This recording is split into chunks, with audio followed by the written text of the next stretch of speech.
తిమోతికి రాసినటువంటి రెండో పత్రిక 4వ అధ్యాయం 6 నుండి 8 వరకు చదువుకున్నాం.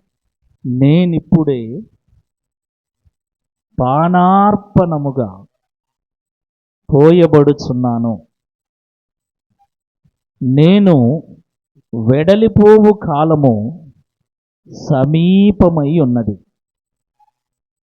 మంచి పోరాటము పోరాడితిని, నా పరుగు కడముట్టించితిని, విశ్వాసము కాపాడుకొంటిని. ఇక మీదట నా కొరకు నీతి కిరీటము ఉంచబడి ఉన్నది. ఆ దినమందు నీతిగల న్యాయాధిపతి అయిన ప్రభువు అది నాకు మాత్రమే కాకుండా తన ప్రత్యక్షతను అపేక్షించు వారికి అందరికీ అనుగ్రహించును. నా ప్రియమైన దేవుని బిడ్డలారా, దేవుని మాటలు జాగ్రత్తగా వినండి. అపోస్తలుడైన పౌలు గారు తిమోతితో మాట్లాడుతున్నాడు. ఈ మాట ఏమని మాట్లాడుతున్నాడంటే, నేను వెడలిపోవు కాలము సమీపమైంది. అంటే మరణము సమీపముగా ఉంది.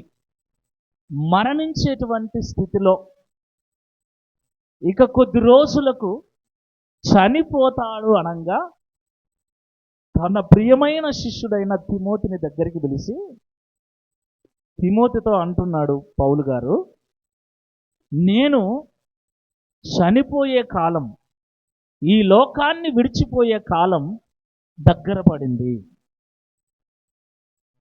ఆ మాట చెబుతూ అంటున్నాడు, నేను చనిపోయే ముందుగా నా జీవితాన్ని నేను ఒకసారి వెనక్కి తిరిగి చూసుకున్నా.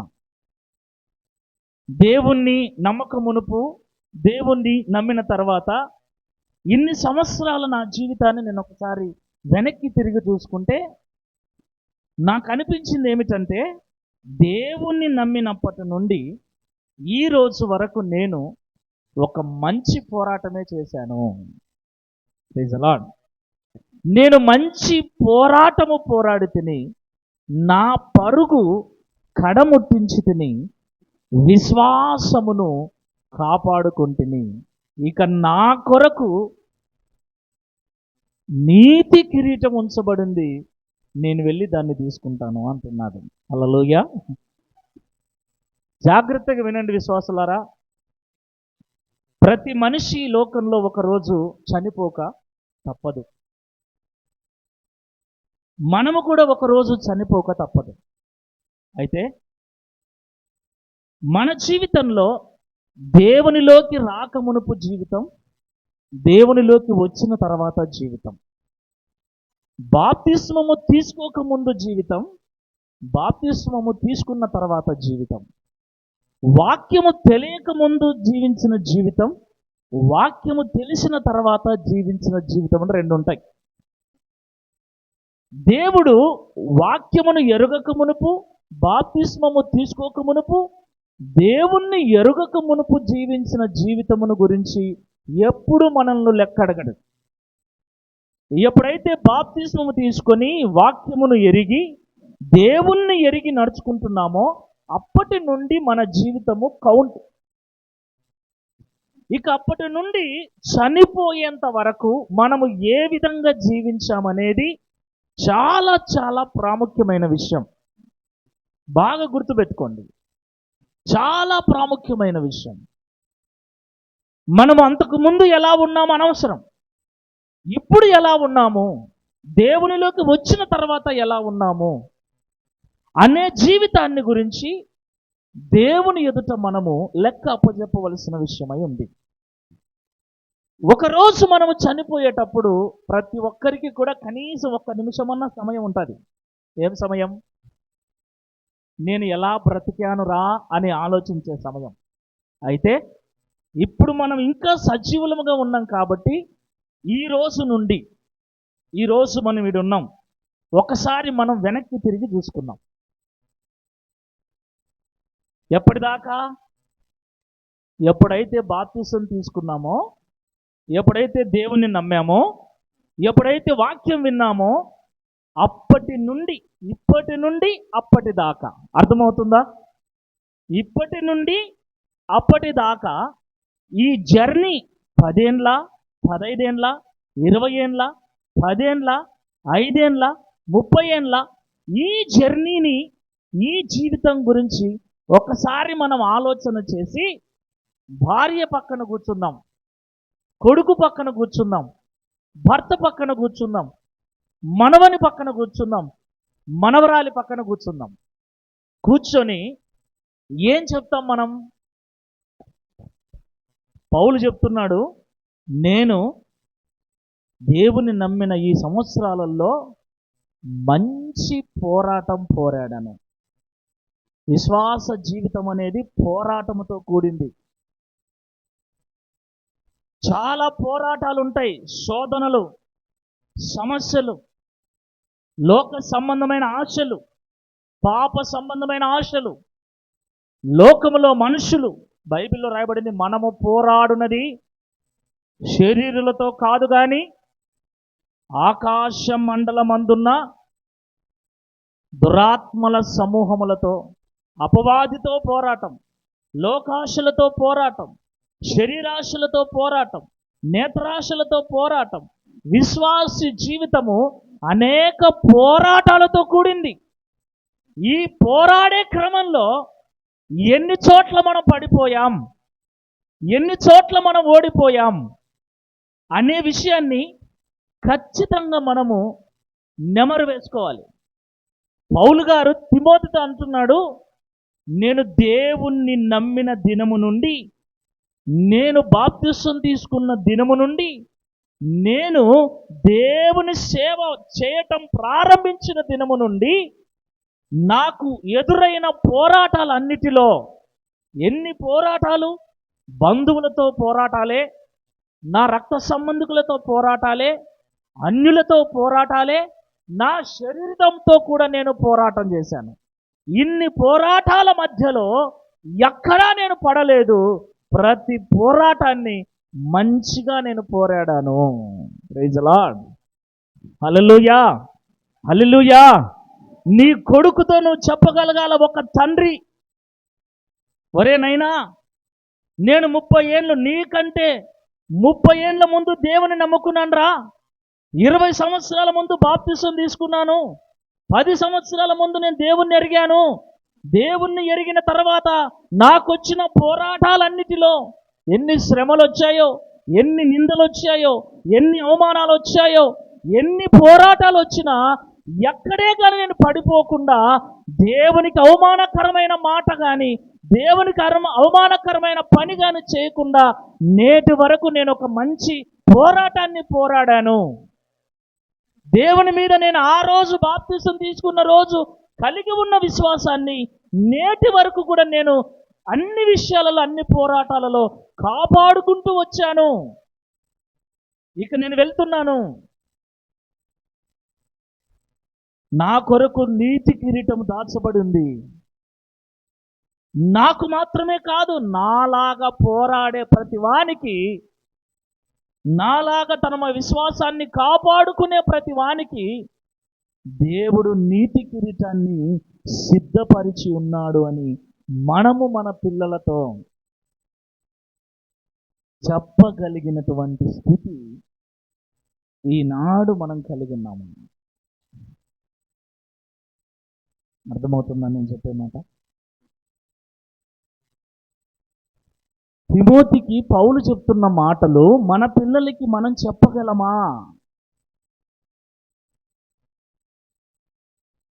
ఆ యొక్క విశ్వాసాన్ని అంతగా మనము కాపాడుకుంటూ ఉన్నామా? ఈ విశ్వాసపు యాత్రలో, ఈ ఆత్మీయ పోరాటములో మన అనుభవాలను మన పిల్లలకు మనం చెప్పగలమా? వారిని ఆత్మీయంగా బలపరచగలమా? నిజంగా అన్ని సాక్ష్యాలు మన జీవితంలో ఉన్నాయా? మనం ఎంతసేపు ఉన్నా ఏం చెప్తామో తెలుసా? నేను దేవునికి అంత ఇచ్చాను, నేను దేవునికి ఇంత ఇచ్చాను, నేను అది చేశాను, ఇది చేశాను. మరొక మాట కూడా చెప్తా, చూద్దాం. కొరింథీ 2వ పత్రిక 1వ అధ్యాయం 12వ వచనం. ఇవన్నీ జాగ్రత్తగా మీరు గమనించాలని నేను ఆశపడుతున్నా. మా అతిశయం ఏదనగా లౌకిక జ్ఞానమును అనుసరింపక దేవుడు అనుగ్రహించు పరిశుద్ధతతోనూ నిష్కాపట్యముతోనూ దేవుని కృపనే అనుసరించి లోకములో నడుచుకుంటమనియు విశేషముగా మీ ఎడలను నడుచుకుంటమనియు మా మనస్సాక్షి సాక్ష్యమిచ్చుటయే. ఏమా, ఎవరు సాక్ష్యం ఇవ్వాలంట నువ్వు మంచోనువని?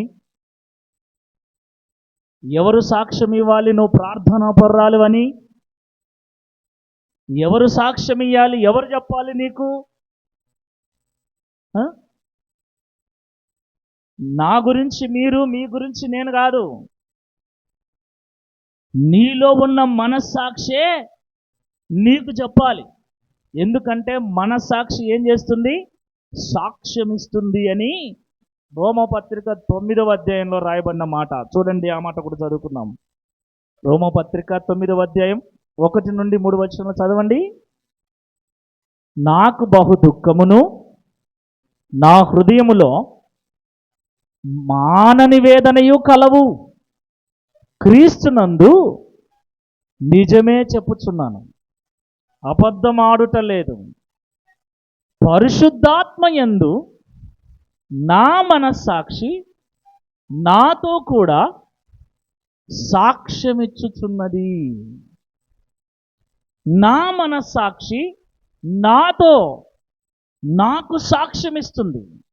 నీ మనస్సాక్షి నీకు సాక్ష్యమిస్తుంది.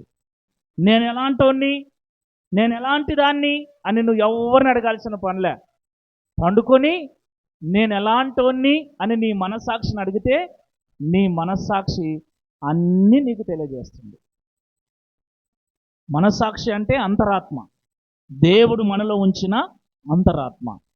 ప్రతి ఒక్కరిలో ఈ మనస్సాక్షి ఉంటుంది. ముఖ్యంగా విశ్వాసుల యొక్క జీవితంలో ఈ మనస్సాక్షి బాగా పనిచేస్తుంది. ఎందుకంటే విశ్వాసులకు పరిశుద్ధాత్మ తోడు ఉంటుంది. ఈ పరిశుద్ధాత్ముడు, ఈ మనస్సాక్షి ఇద్దరు కలిసి విశ్వాస జీవితాన్ని నడిపిస్తూ ఉంటారు. ఈ పరిశుద్ధాత్మకు, ఈ మనస్సాక్షికి లోబడి నడుచుకున్న వారి యొక్క జీవితం అపోస్తులైన పౌలు గారు లాగా ఉంటుంది. సాక్ష్యముతో కూడిన జీవితం ఉంటుంది. పడిపోనటువంటి, ఓడిపోనటువంటి, పోరాటములో గెలిచినటువంటి విశ్వాస వీరునిగా ఉంటుంది. ఆమేన్, హల్లెలూయా, హల్లెలూయా. పౌలు గారు చెప్తున్నారు, మా అతిశయం ఏంటో తెలుసా? మా గొప్పతనం ఏంటో తెలుసా? ఏంటి మా గొప్పతనం? నేను బెన్యామీను గోత్రంలో పుట్టినవాడను, నేను యూదుడను, గమలియేలు పాదముల యొద్ద ధర్మశాస్త్రములో ప్రావీణ్యత పొందినవాడను, సన్హెద్రిని సభలో ఒక ప్రాముఖ్యమైన వ్యక్తిగా నేనున్నాను. నేను యూదుడిని మాత్రమే కాకుండా రోమా పౌరసత్వాన్ని పొందినటువంటి వ్యక్తిని. అది నా అతిశయం అని చెప్పలేదు ఇక్కడ. నా గొప్పతనం ఏంటో తెలుసా? నేనేం చేశానో తెలుసా? కొరింథీ పత్రికలో రాయబడినట్లు నేను 11:22లో నేను క్రీస్తు కొరకు అనేక దెబ్బలు తిన్నాను, క్రీస్తు కొరకు నిందలు పడ్డాను, కొరడాలతో కొట్టించుకున్నాను. చదవండి ఆ మాట. 2 కొరింథీ 11:22.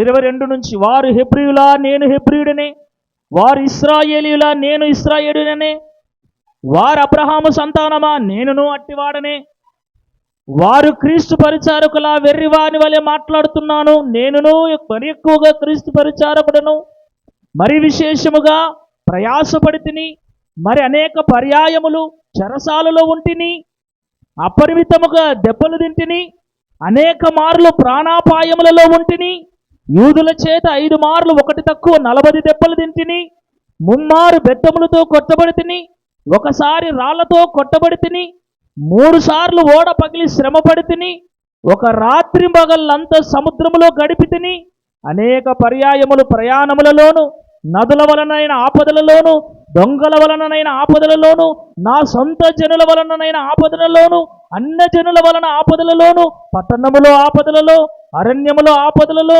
సముద్రములో ఆపదలలో, కపట సహోదరుల వలనే ఆపదలలో ఉంటిని.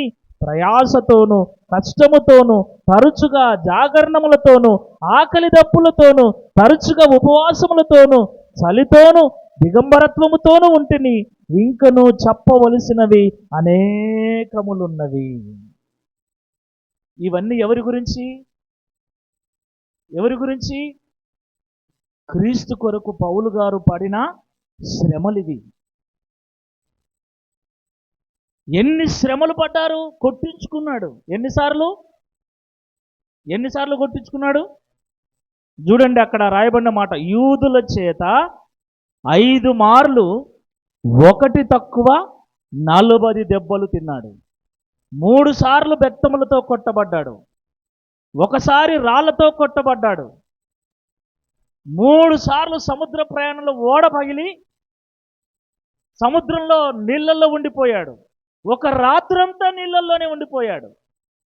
ఇన్ని శ్రమలు. ఇంకా అంత మాత్రమే కాకుండా అనేక పర్యాయాలు ప్రయాణాలలో, నదులల్లో, దొంగల వలన, సొంత జనుల వలన, ఇంకా ఆకలి దప్పుల వలన, అన్యజనుల వలన, పట్టణాలలో, అరణ్యములో, ఎక్కడ ప్రతి చోట ఇన్ని శ్రమలు పడ్డాడు దేవుని కొరకు. మరొక చోట అంటాడు, ఫిలిప్పీ పత్రిక 3:9-11లో, క్రీస్తును సంపాదించుకోవటానికి నా జ్ఞానాన్ని, నా పాండిత్యాన్ని, నా డబ్బును, నా కుటుంబాన్ని, సమస్తాన్ని పెంటతో సమానంగా నేను ఎంచుకున్నాను అంటాడు. కానీ అక్కడేమంటున్నాడు? నా గొప్పతనం ఏంటో తెలుసా?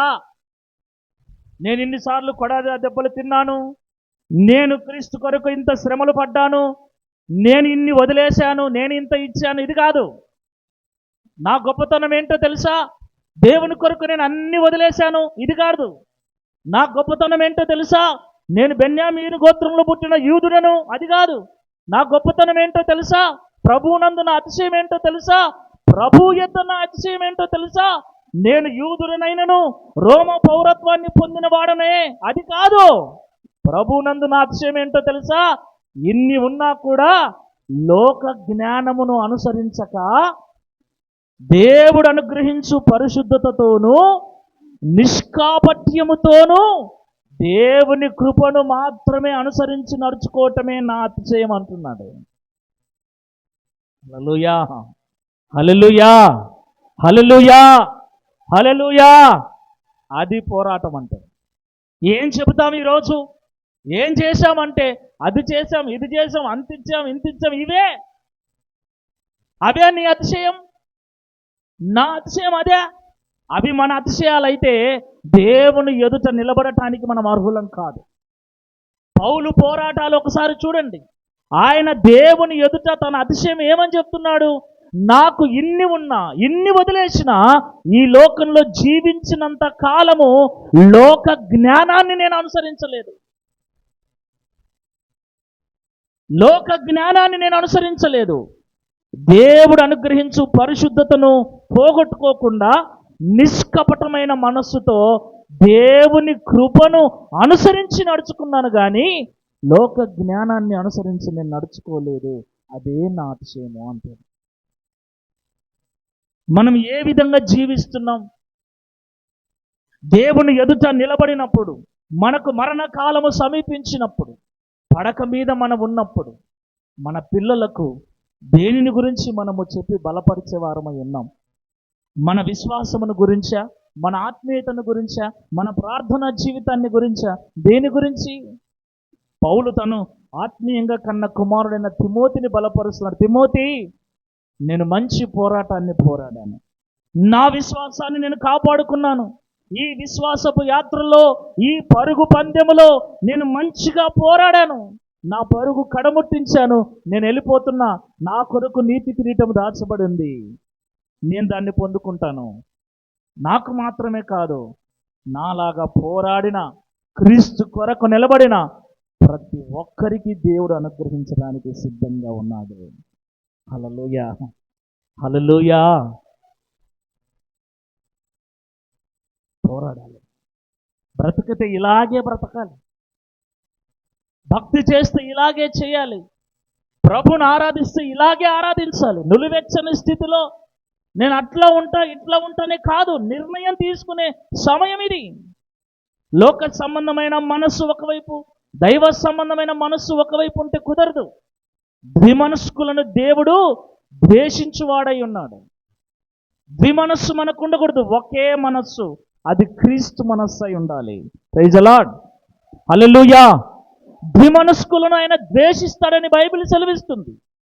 అందుకే మనము ఎలాగ జీవిస్తున్నాం అన్నది ఆలోచించాలి. ఊరికే బ్రతికేస్తున్నామంటే బ్రతికేయకూడదు, ఆలోచించాలి. ఆలోచించటానికి మనకేం కావాలో తెలుసా? వివేకం కావాలి. ఏం కావాలి? వివేకం కావాలి. డబ్బు సంపాదించటానికి జ్ఞానం అవసరం. సంపాదించిన డబ్బు ఎలా ఖర్చు పెట్టాలో వివేకం తెలియజేస్తుంది. అర్థమవుతుందా? ఏదైనా ఒక విషయాన్ని నువ్వు తెలుసుకోవాలంటే జ్ఞానం అవసరం. తెలుసుకున్న విషయాన్ని ఎలా పాటించాలో వివేకం అవసరం. అందుకే ప్రభు అంటాడు మత్తయి సువార్తలో, మత్తయి సువార్త 10వ అధ్యాయం 16వ వచనంలో, ఇదిగో తోడేళ్ల యొద్దకు గొర్రెలను పంపినట్లు నేను మిమ్మల్ని పంపుచున్నాను. పాముల వలె వివేకులను, పావురము వలె నిష్కపటులై ఉండండి. ఎలా ఉండాలి మనం? ఎలా ఉండాలి? పాము వలె వివేకమును, పావురము వలె నిష్కపటులై ఉండాలి. వివేకము లేకపోతే ఫూల్స్ అయిపోతాం. ఏమంటారు? ఏప్రిల్ ఫూల్ అంటారు కదా, ఫూల్స్. అన్ని చేసిన తర్వాత లాస్ట్లో ఫూల్స్ అయితే ఎట్లుంటుంది? ఫూల్స్ అంటే తెలుసా? అవివేకులం అయిపోవటం, అంటే చేసిందంతా వేస్ట్ అయిపోవటం. వివేకం లేకపోతే ఫూల్స్ అయిపోతాం. ఈ లోకంలో మనకు వివేకం అవసరం. ఎందుకు అంటే ఏం చేస్తున్నాం, ఎలా చేస్తున్నాం, ఎలా చెయ్యాలి అని తెలుస్తుంది మనకు. అందుకే దేవుడు వివేకము లేని సుందర స్త్రీ, చెప్పండి, వివేకము లేని సుందర స్త్రీ పంది ముక్కులో ఉన్న బంగారు కమ్మి వంటిది. సామెతలు 11:22లో వివేకము లేని సుందర స్త్రీ. సుందర స్త్రీ అంటే అందమైన అమ్మాయి, అందమైన స్త్రీ. వివేకం లేని అందము. పంది ముక్కుకు బంగారు కమ్మి అంటే బంగారు పోగు, బంగారు ముక్కెర. బంగారు ముక్కెర పంది ముక్కుకు పెట్టామనుకో, అయ్యయ్యో నా ముక్కుకు బంగారు కమ్మెర పెట్టారు, బంగారు ముక్కురాయి పెట్టారు, కాబట్టి నా ముక్కును బురదలో పెట్టకూడదని అనుకుంటుందా? అనుకుంటుందా? నువ్వు ఏం పెట్టినా వివేకం లేకపోతే ఏం చేస్తున్నామో కూడా అర్థం కాదు. అంత అయిపోయిన తర్వాత వెనక్కి తిరిగి చూసుకుంటే ఏముండదు. అందుకే వివేకం అవసరం. దేవుడు అదే అంటున్నాడు, మీరు లోకంలో బ్రతుకుతున్నారు, లోకములో తోడేళ్ల వంటి మనుషులున్నారు, లోకములో స్వార్థముతో నిండిన మనుషులున్నారు, లోకమంతా పాపముతో నింపబడి ఉంది. కాబట్టి ఈ భయంకరమైన లోకంలో మీరు జాగ్రత్తగా జీవించాలి అంటే, ఎవరు ఎలాంటి వాళ్ళో తెలుసుకొని నడుచుకోవాలంటే, ఏ పని ఎలా చెయ్యాలో తెలుసుకోవాలంటే జ్ఞానముతో పాటు వివేకం అవసరం. ఎందుకంటే వివేకము కలిగిన వాడు, బైబిల్ చెప్తుంది సామెతలు 15:21లో, వివేకము కలిగిన వాడు చక్కగా ప్రవర్తిస్తాడు. ఏమండి? వివేకం కలిగిన వాడు చక్కగా ప్రవర్తిస్తాడు. ఊరికే తెలుసుకుంటే ఏం లాభం చెప్పండి? తెలుసుకుంటే లాభం లేదు. తెలుసుకున్న దాన్ని ఎలా చెయ్యాలో సరిగ్గా పాటించినప్పుడు ప్రయోజనం ఉంటుంది. నాకు తెలుసు నాకు తెలుసు నాకు తెలుసు, ఏం లాభం తెలిస్తే?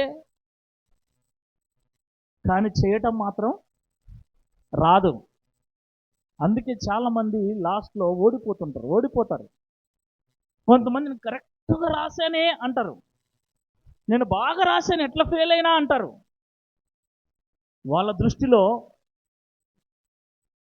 మాకేం చెప్పేవాళ్ళంటే టీచర్లు, పేపర్ ఎట్లా మరచాలి, ఎట్లా మొదలు పెట్టాలి, ఎక్కడి నుంచి రాయాలి. ఇప్పుడు చూడండి, చిన్నపిల్లలకు కాపీ రైటింగ్స్ అని ఇస్తారు. కాపీ రైటింగ్ ఎందుకు ఇస్తారు? హ్యాండ్ రైటింగ్ నేర్చుకోవాలి. ఆ కాపీ రైటింగ్ ఎప్పుడు కూడా తెల్ల నోట్స్లు ఇయ్యరు. ఏవి ఇస్తారు? లైన్స్ ఉన్నవి ఇస్తారు. ఎందుకండి? చక్కగా రాయటానికి వివేకం ఉపయోగపడుతుంది. గుండ్రంగా చక్కగా అక్షరాలు రాయటానికి, లైన్గా రాయటానికి, ఎక్కడ మొదలు పెట్టాలి, ఎక్కడ క్లోజ్ చేయాలి. చాలా మందికి కామాలు పెట్టేది రాదు, ఫుల్ స్టాపులు పెట్టేది రాదు, పదానికి మధ్యన గ్యాప్ వదిలిపెట్టేది కూడా రాదు. కొంతమంది క్వశ్చన్ ఆన్సర్ రెండు కలిపేసింటారు.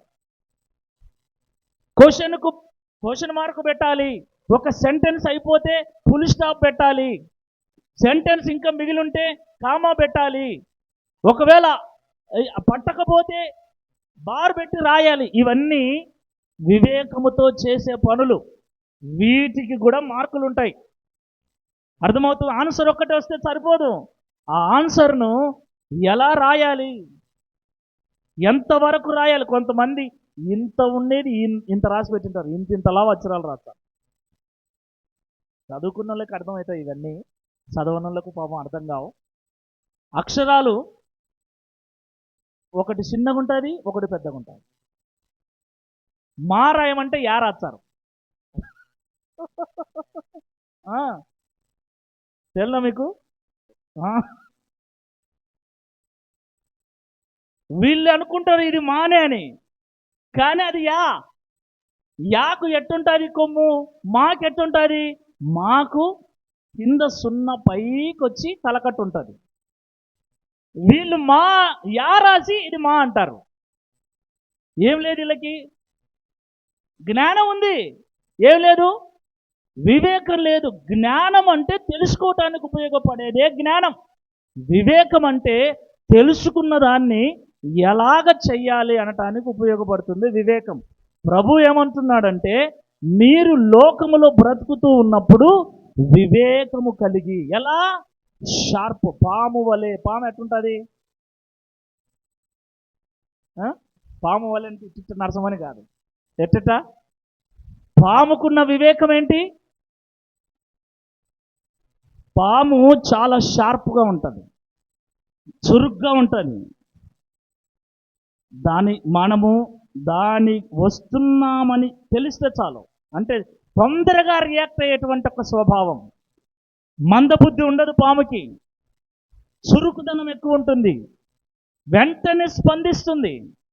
మందంగా మబ్బు మీనేసుకొని ఉండదది. మన అడుగుల ఆ అలికిడి విన్నప్పుడే వెంటనే తప్పుకుంటుంది, ప్రమాదంలోకి వెళ్ళి చొరబడదు. అంత దూరంలో ఉండగానే ఆ అలజడి వినగానే వెంటనే తప్పుకొని పోతుంది. అంత యాక్టివ్గా ఉండాలి మనం లోకంలో. Praise the lord. ఏమవుతుందిలే, వచ్చినప్పుడు చూసుకుందాంలే, రాని చూసుకుందాంలే, ఇలాంటి ఆలోచన ఉండదు.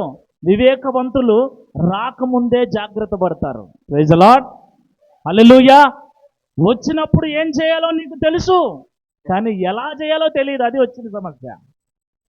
తెలుసు, నాకు తెలుసురా, నాకు తెలుసు, నీకు తెలుసు.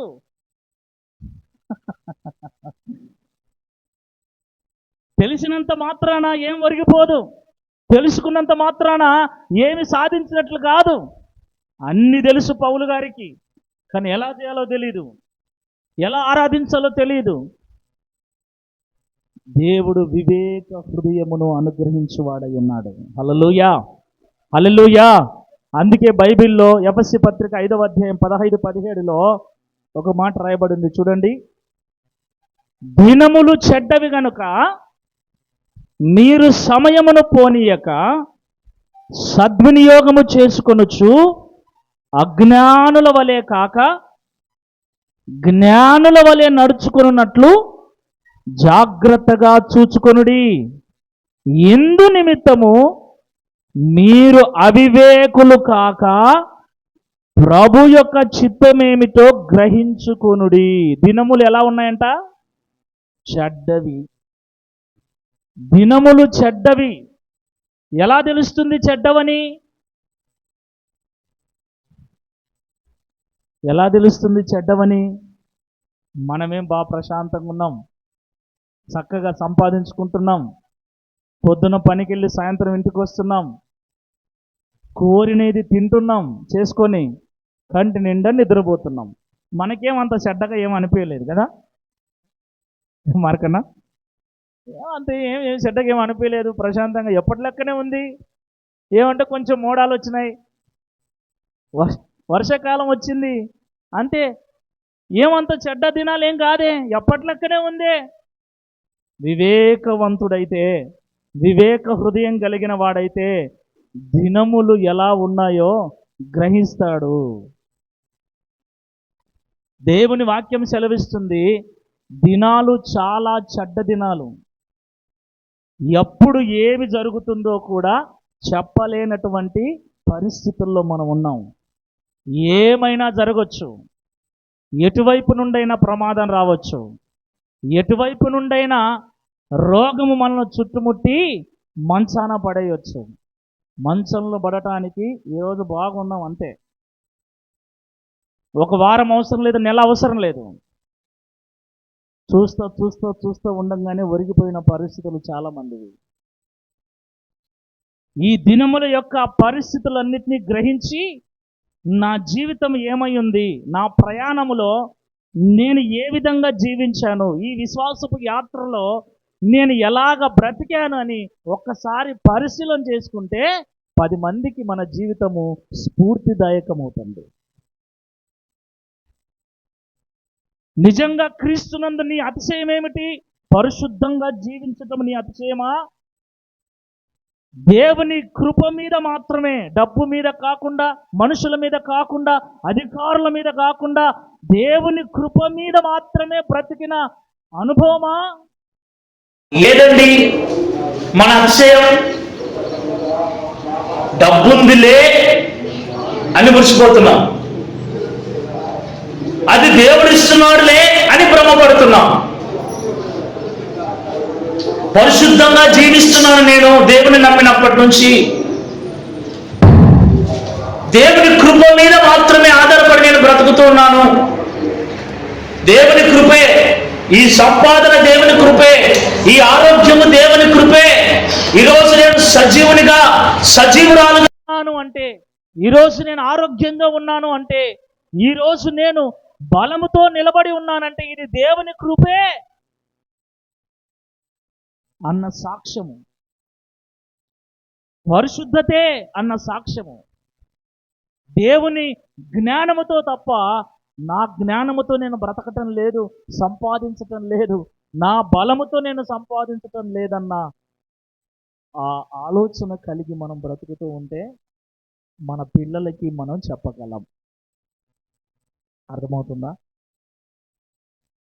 మన పిల్లలకి మనం చెప్పగలం. పౌలు గారు తిమోతికి చెప్పినట్లుగా మన పిల్లలకి మన పోరాటం గురించి చెప్పగలం. ఏం చెబుతున్నాం, ఏం చెప్పగలం, మన అతిశయం ఏంటి, నిజంగా మనం జీవించేటువంటి ఒక జీవితం. కొంతమంది చెప్తూ ఉంటారు, నా జీవితంలో దేవుని సేవ తప్ప, దేవుని పని తప్ప మరొకటి లేదు, దేవుని కొరకు సమస్తమును విడిచిపెట్టడానికి నేను సిద్ధంగా ఉన్నాను. విడిచిపెట్టిన వాళ్ళు కూడా ఉన్నారు. ఒక అతిశయాన్ని దేవుని సన్నిధిలో మనం చెప్పుకోవటానికి ఒక అతిశయం, ఇది నా గొప్పతనం. పరిశుద్ధత, దేవుని జ్ఞానమా, దేవుని కృప.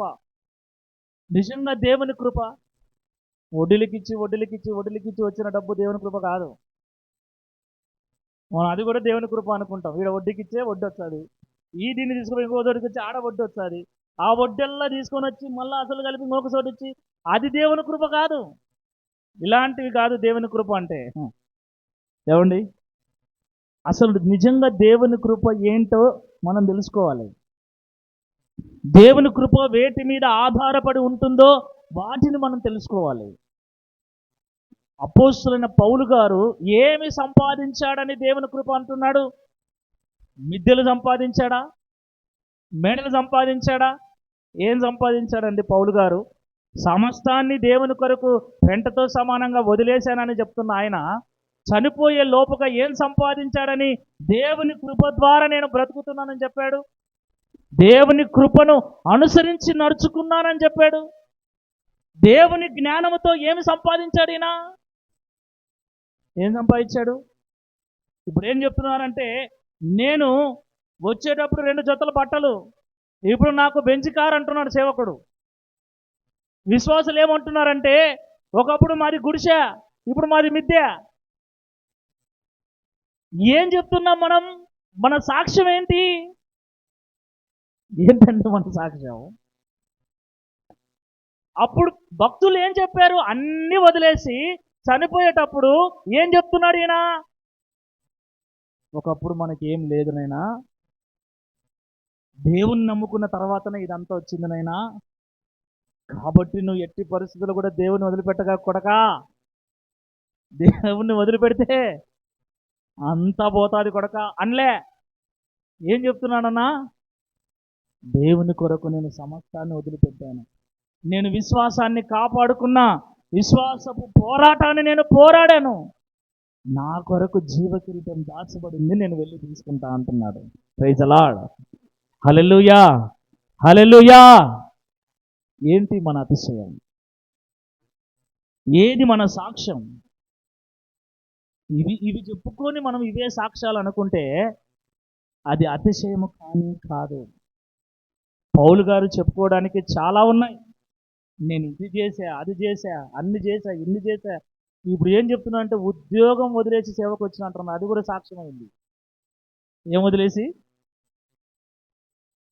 నేను 50,000 జీత ఉద్యోగాన్ని వదిలేసి నేను సేవకు వచ్చిన, ఇది సాక్ష్యం. హల్లెలూయా అంటున్నారు. పౌలు అంటున్నాడు, దేవుడి కోసం అన్ని వదిలేశా. ఏది హల్లెలూయా? ఏంటండి? ఏది సాక్ష్యం? సమస్తాన్ని పెంటతో సమానంగా ఎంచుకున్నాను అనేది సాక్ష్యమా? ఆ రోజు దేవుని కోసం నేను అది వదిలేసినందుకు ఈరోజు దేవుడు నన్ను ఇంత ఆశీర్వదించానని చెప్పేదా? ఏది సాక్ష్యం? అవి సాక్ష్యాలే కాదు. నేను సీరియస్గా చెప్తున్నా. నేను చెప్పే బోధ మీకు కొత్తగా ఉండొచ్చేమో కానీ బైబిల్లో ఉన్న బోధ అదే. ఏమంటే ఎవరు చెప్పడు, ఎందుకంటే ఇయ్యరు కాబట్టి.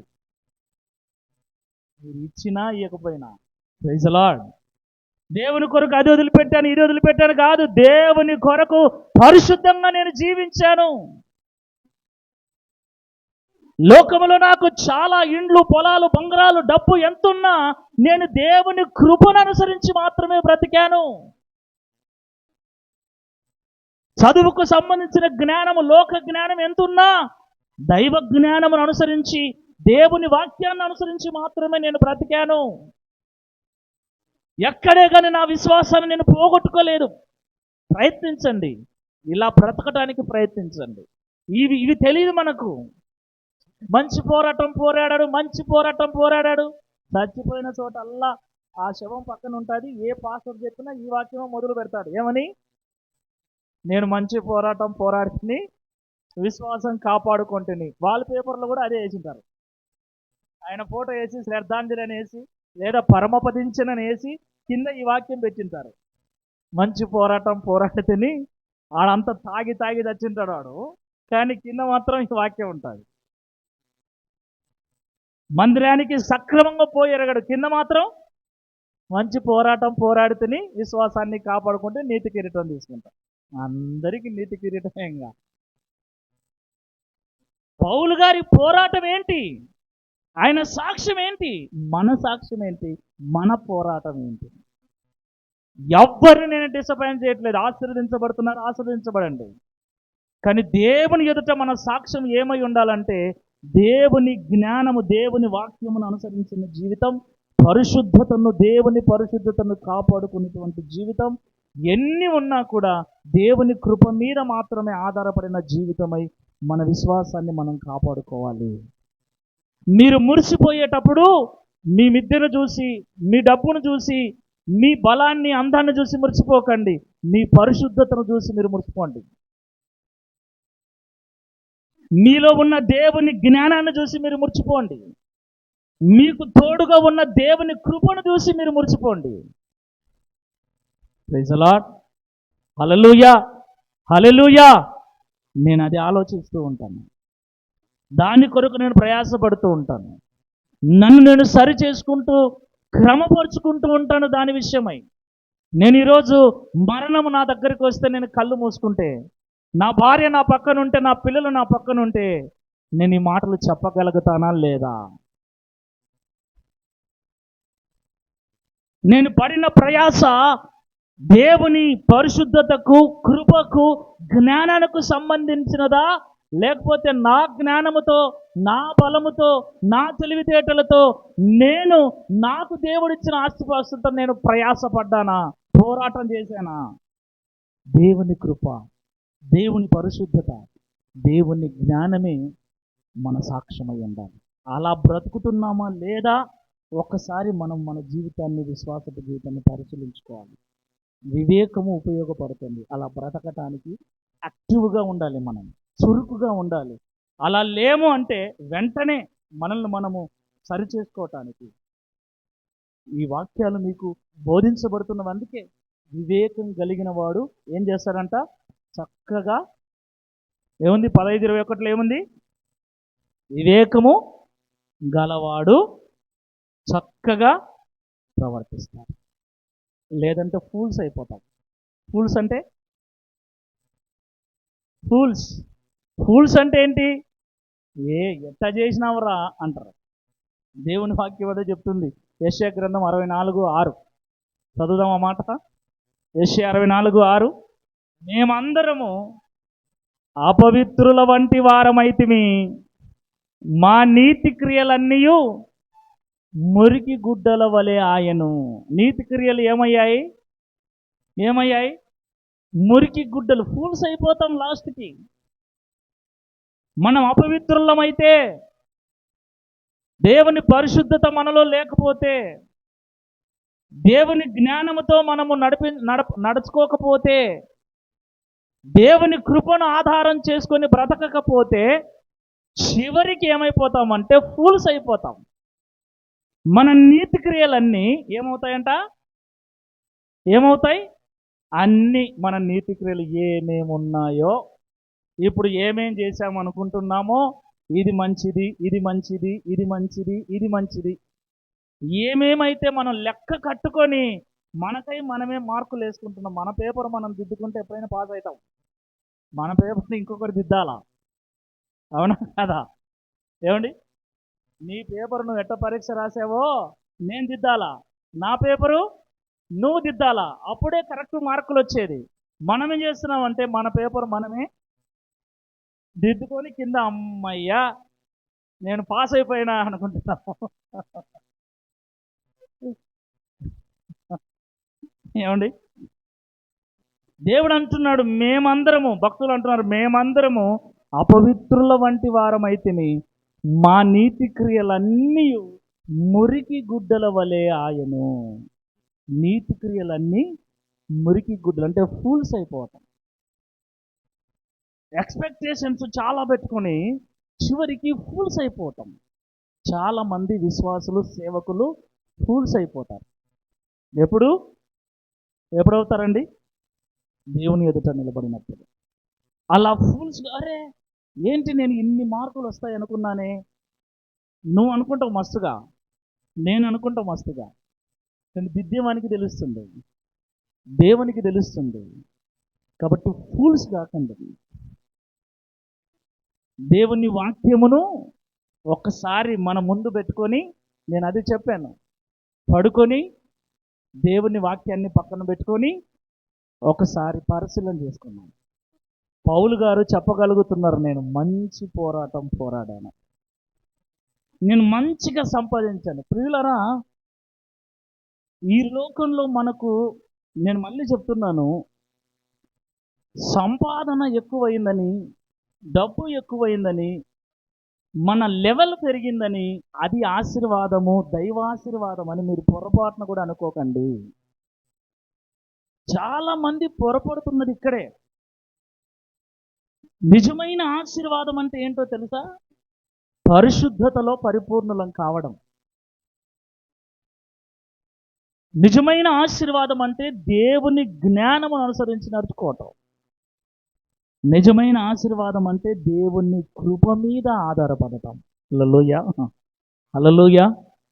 పౌలు గారు అంటున్నారు, నా అతిశయం, అవర్ బెస్ట్, మై బెస్ట్ ఏంటి అంటే దేవుని జ్ఞానముతోనూ, దేవుని పరిశుద్ధతతోనూ, దేవుని కృప మీద ఆధారపడి జీవిస్తున్నానని ఎవరు చెప్తున్నారంట పౌలు గారికి? అన్న తిమోతన్నా, నువ్వు చాలా మంచిను అన్నా, నేను 20 ఏళ్ళ నుంచి చూస్తున్నానన్నా నీ ప్రార్థన, నీ యొక్క సమర్పణ, నువ్వు నిజంగా ఎంత తగ్గించుకొని, నువ్వు ఎన్ని కన్నీళ్లు విడిచావో, ఎన్ని ఉపవాసాలు ఉన్నావో, నువ్వు ఎంత ప్రార్థనా పరునివో అని మీరు నాకు చెప్తే, నేను మీ గురించి చెప్తే అది కాదు సాక్ష్యం. నాలో ఉన్న మనస్సాక్షి నాకు చెప్పాలి, నీలో ఉన్న మనస్సాక్షి నువ్వు చెప్పాలి. నువ్వు ఎంత కష్టపడే స్వభావం కలిగిన వాడవో, నువ్వు ఎంత ప్రయాసపడే దేవుని కొరకు సమర్పణ కలిగిన మనస్సు కలిగిన దానవో, మనస్సు కలిగిన వాడవో, ఎవరు మనకు తీర్పు తీర్చాల్సిన అవసరం లేదు, ఎవరు మనకు మార్కులు వేయాల్సిన అవసరం లేదు. నీ మనస్సాక్షి నీకు మార్కులు వేస్తుంది. పౌలు అదే చెప్తున్నాడు, పరిశుద్ధాత్మతో కూడా నా మనస్సాక్షి నాకు సాక్ష్యం ఇస్తుంది. ఇప్పుడు మీరు ఏం చేస్తారంటే, మీ మనస్సాక్షిని అడగండి. ఎవరిని అడగాల? మీ భార్యని అడగొద్దు. భార్యలు అందరూ మంచిని అనే చెప్తారు, లోపల ఏమున్నా. మా ఆయన బంగారం అనే చెప్తారు ఎవరైనా, మా ఆవిడ బంగారం అనే చెప్తారు. మీ పిల్లల్ని అడగాకండి, మా నాయన బంగారం అనే అంటారు వాళ్ళు. మీ మనస్సాక్షిని అడగండి, నిజంగా నేను ఎట్లాంటి, నిజంగా నేను ఎలాంటి దాన్ని, దేవుని నమ్ముకున్న తర్వాత నేను ఎలాగ జీవించాను, నిజంగా ఒక మంచి పోరాటాన్ని నేను పోరాడానా, విశ్వాస విషయంలో నేను కాపాడుకుంటూ వచ్చానా, నా కొరకు నిజంగా నీతి కిరీటం దేవుడు దాచాడే, ఆ నీతి కిరీటాన్ని నేను సొంతం చేసుకునేటట్టుగానే బ్రతికానా అని నీ మనస్సాక్షిని నువ్వు అడిగితే, ఎన్ని పోరాటాలలో ఎన్నిసార్లు పడిపోయావో, ఎన్నిసార్లు ఓడిపోయావో నీ మనస్సాక్షి నీకు చెప్తుంది. అర్థమవుతుందా? ఎవరు చెప్పాల్సిన అవసరం లేదు, నీ మనస్సాక్షి నీకు చెప్తుంది. ఒకవేళ నీ మనస్సాక్షి ఓకే, నువ్వు పర్ఫెక్ట్ అయింది అనుకో, నువ్వు ఎవరి మాట వినాల్సిన పని లేదు, ఎవరు నిన్నేమనుకున్నా పర్లేదు. రేపు దేవుని ఎదుట నిలబడినప్పుడు కూడా పరిశుద్ధాత్మునితో పాటు నీ మనస్సాక్షి సాక్ష్యం ఇస్తుంది. పౌలు గారు మనస్సాక్షి పౌలు గారికి చెప్తుంది. చూడండి, అక్కడ రాయబడిన మాట మరొకసారి, కొరింథీ 2:1-12. మా అతిశయం ఏదనగా, మా బెస్ట్ ఏదనగా, మా గొప్పతనం ఏదనగా, లౌకిక జ్ఞానమును, ఈ లోక సంబంధమైన జ్ఞానమును అనుసరించక దేవుడు అనుగ్రహించు పరిశుద్ధతలోను నిష్కపటమైన మనస్సుతోను దేవుని కృపను మాత్రమే అనుసరించి ఈ లోకములో నడుచుకుంటునని, మరీ విశేషముగా మీ ఎదుట నడుచుకుంటునని ఎవరు సాక్ష్యం ఇస్తున్నారు? మనస్సాక్షి సాక్ష్యం ఇవ్వాలి. అది మంచి పోరాటం. అలాంటి పోరాటాన్ని పౌలు పోరాడి తిమోతితో అంటున్నాడు, మనము పోరాడి మన పిల్లలకు చెప్పాలి. ఏం చెప్పాలి? అక్క మంచిది, అన్న మంచోడు కాదు, అన్న మంచోడే కానీ అక్క మంచిది కాదు. ఇది చెప్తుంటారు. మా ఇద్దరి గురించి మీరు ఇంట్లో మాట్లాడుకుంటే మీ పిల్లలు అవే వినేది. వాడు వందనాలు కూడా పెట్టరు. అవునండి. మళ్ళీ వచ్చినాక వందనాలు పెట్టు. ఎట్లా పెడతాడు వందనాలు? లోపలేమో మీరు అది ఇది మాట్లాడుకుంటారు, అదే మనసులో ఉంటుంది. వాడు ఫోన్ చేయడు, ఇంకా వాడు మాట్లాడు, ఏం చెప్పడు.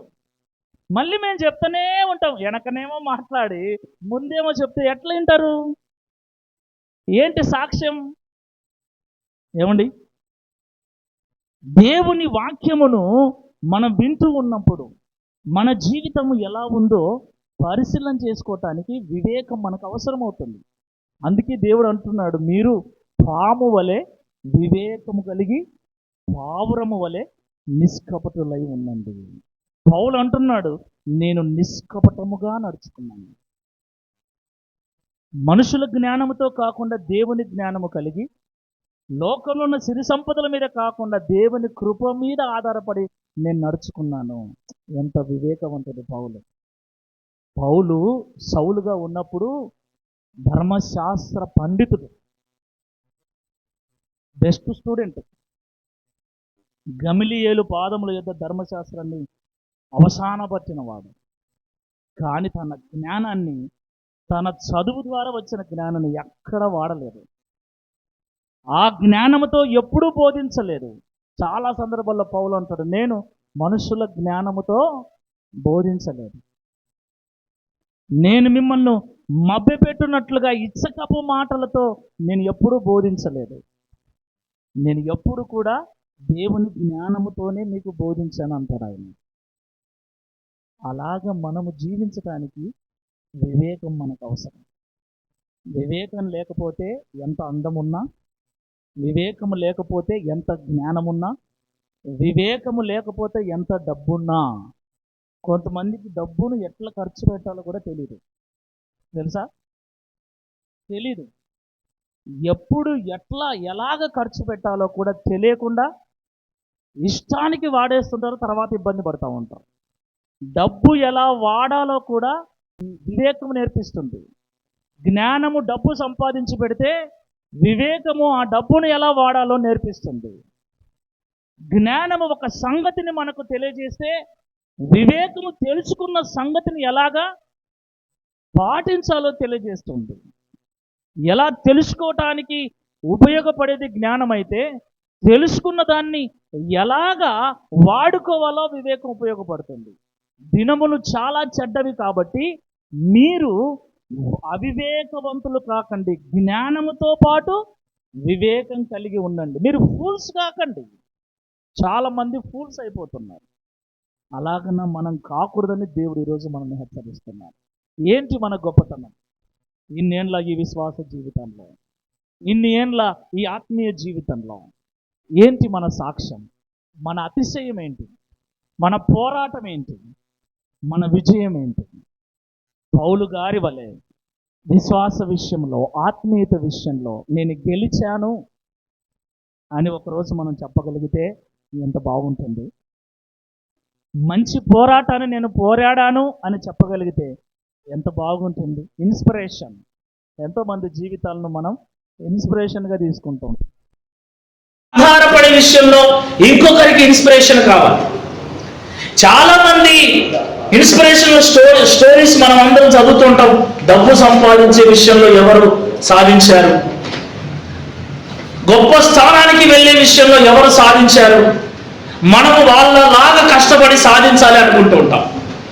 చాలామంది స్టోరీస్ మనం చదువుతూ ఉంటాం. పరిశుద్ధత విషయంలో ఇన్స్పిరేషనల్ స్టోరీస్ చదవండి. దేవుని కృప మీద మాత్రమే, ఈ లోక జ్ఞానం మీద, ఈ లోక సంపద మీద, ఈ లోక సంబంధమైన వాటి మీద ఆధారపడకుండా దేవుని కృప మీద ఆధారపడి బ్రతికి విజయాన్ని సాధించిన భక్తుల జీవితాలను మీరు ఇన్స్పిరేషనల్గా తీసుకోండి. నిష్కపటమైన హృదయంతో, కపటముతో కాదు. కపట హృదయాలు, విశ్వాసులలో కపటం, సేవకులలో కపటం. చాలా మంది భక్తుల జీవితాల కపటమైన జీవితం. యథార్థత లేదు, నీతి లేదు, నిజాయితీ లేదు. అబద్ధాలన్నీ ఒక్క చోట ఒకలాగా, ఇంకో చోట ఒకలాగా. మనిషి ఎదురుగా ఒకలాగా, మనిషి వీపిస్తే ఇంకొకలాగా. కపట బుద్ధి కలిగి పౌలు గారు కపట సోదరుల వల్ల కూడా ఇబ్బంది పడ్డాడు. కపట బుద్ధి ఎవరు పెట్టుకోకండి. యథార్థమైన హృదయాలతో మీరు మాట్లాడండి. ఏదైనా నా వలన మీకు బాధ కలిగితే నాతోనే మాట్లాడు, ఇంకెవరితో మాట్లాడకండి. మీరు నేనే తెలుసుకున్నాను. మీరు నాతో మాట్లాడడానికి భయపడాల్సిన అవసరమే లేదు. ఎందుకంటే నేను ఆ గీతలు మీకు పెట్టలేదు. 20 ఏళ్ళు నేనున్నా మీకు ఎంత సన్నిహితంగా ఉన్నానంటే చిన్నపిల్లలు కూడా నన్ను బెదిరించేటువంటి స్థితిలో మీకు నేను చనువునిచ్చాను. చిన్నపిల్లలు కూడా బెదిరిస్తారు, నా ముందర పుట్టి పెరిగిన వాళ్ళు కూడా బెదిరిస్తారు. అంత చనువునిచ్చాను నేను మీకు. కాబట్టి భయపడిపోయి నేను మాట్లాడాల్సిన అవసరం లేదు. నాతో మాట్లాడకుండా నా విషయాలన్నీ అందరితో మాట్లాడాల్సిన అవసరం లేదు. అలాగే మీ విషయంలో నేను ఏదైనా ఇబ్బంది పడితే అన్నా అక్క ఇది విషయం మీ వల్ల నేను ఇబ్బంది పడ్డా, ఇది సమాధాన సంబంధమైన మనస్సు. ఈ మనస్సుతో మనం ముందుకెళ్ళాలి. కపటమైన బుద్ధి కలిగి మనం ఎప్పుడు జీవిస్తే సమస్యలు పెద్దలైపోయి గలిబిలైపోయి కుటుంబమైన సంఘమైన ఏ సమాజమైనా విచ్ఛిన్నమైపోతుంది. అలాంటి పరిస్థితుల్లో ఎప్పుడు కూడా మనం వెళ్ళకూడదు. కాబట్టి దేవుడు మనతో మాట్లాడుతున్న మాట, అవివేకులు కాకండి. ఏం కావద్దు? ఎందుకు కావద్దు? దినములు చెడ్డవి కనుక. దినములు చెడ్డవంటే మనుషులు సరిగ్గా లేరు, పరిస్థితులు సరిగ్గా లేవు, వాతావరణం సరిగ్గా లేదు. ఎప్పుడు ఏమవుతుందో తెలియదు, ఎవరి మీద పిడుగుపడుతుందో తెలియదు, ఎవరికి వరదలు వస్తాయో తెలీదు, ఎవరి వైపు కరువులు వస్తాయో తెలీదు, ఎక్కడ భూకంపం వస్తుందో తెలీదు, ఎక్కడ యుద్ధం వస్తుందో తెలీదు, ఎక్కడ ఎవరి మీదకి ఎవరు లేస్తారో కూడా తెలియదు. మాట్లాడుతూనే గొడవలు పడేటువంటి పరిస్థితి. సంబంధ బాంధవ్యాల విషయంలో స్థిరత్వం లేనటువంటి మనసు. ఎందుకు గొడవ పడతారో తెలియదు, ఎందుకు విడిపోతారో తెలియదు, కారణాలు అవసరం లేదు. ఇలాంటి భయంకరమైనటువంటి చెడ్డ దినాలు. అందుకే ప్రభువు అంటున్నాడు, దినములు చెడ్డవి కనుక జ్ఞానముతో పాటు మీకు వివేకము కూడా అవసరము. ఒక జ్ఞానం ఉందిలే అనుకోవద్దు. జ్ఞానము వలన నువ్వు తెలుసుకుంటావు, వివేకము వలన నడుచుకుంటావు. తెలుసుకోవటానికి జ్ఞానం, నడుచుకోవటానికి వివేకం. చాలా మందికి తెలుసు కానీ నడుచుకోవటమే రాదు. అందుకే దేవుడు అంటున్నాడు, తెలుసుకున్న జ్ఞానవంతులారా నడుచుకొని వివేకవంతులు కండి. మీరు వివేకము లేకపోతే జ్ఞానం ఉన్నా మీరు అవివేకులే. మీరు తెలుసుకున్న వాటిని అనుసరించి నడుచుకోకపోతే తెలుసుకొని కూడా మీకు ప్రయోజనం లేదు. చాలా వాక్యాలు దేవుడు మాట్లాడుతున్నాడు, చాలా విషయాలు బైబిల్ నుండి మనకు బోధిస్తూ ఉన్నాడు. భర్తకు, భార్యకు, పిల్లలకు, తల్లిదండ్రులకు, అందరికీ అన్ని విషయాలను దేవుడు తెలియపరుస్తూ ఉన్నాడు. తెలియపరుస్తూ ఉంటే వాటిని మీరు పాటించడం నేర్చుకోండి. తెలుసుకున్నంత మాత్రాన ప్రయోజనం లేదు. నేనైనా మీరైనా తెలుసుకొని పాటించినప్పుడే జీవితం ప్రశాంతంగా ఉంటుంది. ఒక మంచి సాక్షిగా మనం బ్రతకగలం. మీరు తెలుసుకున్నా ప్రయోజనం లేదు, తెలుసుకొని నడుచుకోకపోయినా ప్రయోజనం లేదు. నడుచుకుంటున్నామన్నా అంటే నిజంగా నువ్వు నడుచుకుంటూ ఉంటే ఒకసారి చూసుకో, నీ మనస్సాక్షిని అడుగు. నువ్వు ఎవరిని అడగారు? ఎవరిని అడగద్దు, నిన్ను నీవే. ఎందుకు గొడవ వచ్చింది? తప్పు నాదా తనదా? నువ్వు ఎవరిని అడగద్దు. నేనేమైనా తప్పు చేసానా? ఎవరిని అడగద్దు, నిన్ను నీవే ప్రశ్న వేసుకో. నీ మనస్సాక్షిని నువ్వు అడుగు, నిజంగా నాదేమన్నా తప్పు ఉందా? మనస్సాక్షి ఎప్పుడు కరెక్ట్గానే మనకు చెప్తుంది. Praise the lord. హల్లెలూయా. విశ్వాసుల మనస్సాక్షి పరిశుద్ధమైనది కాబట్టి మనస్సాక్షి ఎప్పుడు చెప్తుంది. ఒకవేళ మనస్సాక్షి గద్దించిందంటే మారక తప్పదు. మనస్సాక్షికి మారనోని బ్రతికి ఎలా ఉంటుంది? బద్దలైపోయిన ఓడవలే ఉంటుంది. తిమోతి మొదటి పత్రికలో అదే రాయబడింది. మనస్సాక్షిని కొందరు త్రోసివేసి ఓడ బద్దలైపోయిన వారి వలె. సముద్రంలో ఓడ బద్దలైతే ఎలా ఉంటుంది పరిస్థితి? ఏం చేయలేము. అమ్మ అన్న రాదు, నాయన అన్న రాదు. మనస్సాక్షి మాట వినకపోతే, అమ్మ నాయన మాట వినకపోయినా ఏం కాదు, కానీ నీ భర్త మాట వినకపోయినా ఏం కాదు. ఈరోజు చెప్తున్నా నేను. కానీ మనస్సాక్షి మాట విను. ఎందుకంటే నీ మనస్సాక్షి నీ భర్త మాట వినమంటుంది. Praise the lord. హల్లెలూయా. నీ మనస్సాక్షి నీ భర్తకు లోబడమంటుంది. నీ మనస్సాక్షి నీ భార్యను ప్రేమించమంటుంది. నీ మనస్సాక్షి నీ పిల్లలకి నిష్ఠూర పెట్టొద్దంటుంది. నీ మనస్సాక్షి నీ తల్లిదండ్రులకు లోబడమంటుంది. మనస్సాక్షి ఎప్పుడు దేవుడు చెప్పిన మాట చెప్తుంది. అందుకే మనస్సాక్షికి లోబడేవాడు ప్రశాంతంగా ఉంటాడు. హల్లెలూయా. పౌలు గారు మనస్సాక్షికి లోబడ్డారు కనుకనే మంచి పోరాటం పోరాడాడు. ఎన్ని పోరాటాలు వచ్చినా వాటిల్లో నిలబడి గెలిచాడు. అలాగ మనం గెలవాలి, ఓడిపోకూడదు. గెలిచిన వాడిదే సాక్ష్యం కానీ ఓడిపోయినదే వాడిది ఏం సాక్ష్యం అండి? మనం ఓడిపోయిన వాళ్ళని ఎప్పుడు కూడా ఇన్స్పిరేషన్గా తీసుకుంటాం కదా, గెలిచిన వాళ్ళనే ఇన్స్పిరేషన్గా తీసుకుంటాం. పౌలు గారు గెలిచారు. గెలిచిన వాని సాక్ష్యం మనం వింటున్నాం. మీరు గెలవాలంటే గెలిచిన వానికి ఏముంటుంది అమ్మా? గెలిచిన వానికి ఏముంటుందమ్మా? గెలిచిన వానికి ఏమిస్తారండి? బహుమతి. ఈ లోకంలో గెలిచిన వానికి బహుమతి, ఆత్మీయ జీవితంలో గెలిచిన వానికి నీతి కిరీటం. నేను గెలిచి నా బహుమతి కోసం వెళ్తున్నా, ఏదో ఒక రోజు నువ్వు కూడా వస్తావు తిమోతి, నువ్వు కూడా గెలుసు. నా తర్వాత మీరు వస్తారు, మీరు గెలవండి. మన అందరికీ దేవుడు నీతి కిరీటం ఇస్తాడు. దేవుడి మాటలు దీవించి అతి కృపను అనుగ్రహించును గాక.